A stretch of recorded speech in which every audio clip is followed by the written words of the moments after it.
Why is it that people in the modern world feel like our ancestors were just making things up? Look at the amount of creatures that are in mythology and folklore. Not all of them could have been made up by a small group of people, could they? Then there are also the amount of recurring themes that appear in folklore. Consider zombies. They are from all over the world, but it is Haiti that still strongly believes in them. So, if there were once monsters in the world, what happened to them? Could they have all just been misjudged fossils like some archaeologists claim? I don't think so. Dragons have been found in writing from England to Asia. Vampires are found in all cultures from ancient times. The only big changes are the names. There are also mares, which could be succubus or incubus, once more found in different cultures under different names. Let's look at some of the most common folklore and see the connection between them.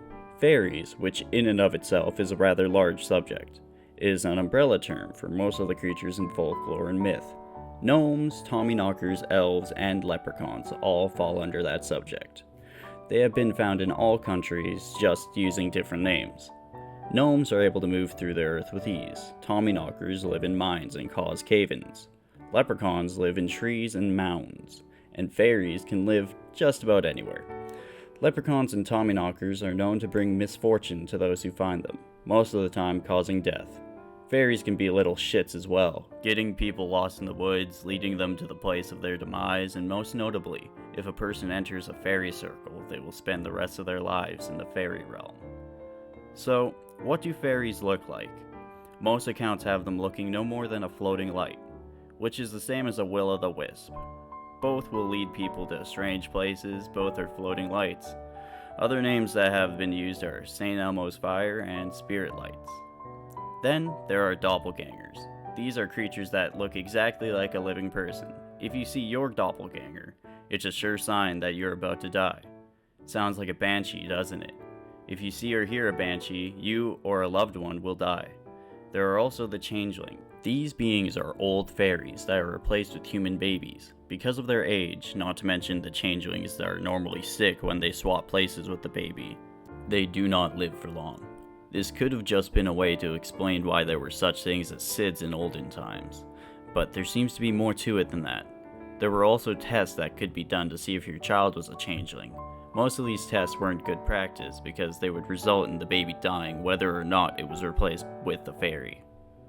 Werewolves are found all over the globe as well. Some places have people turning into lizards, others bears and large cats.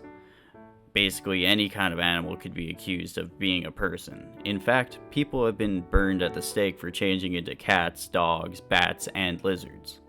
Could werewolves, zombies, and vampires just be a way to explain insanity back when people didn't have any idea of what was happening to their fellow man?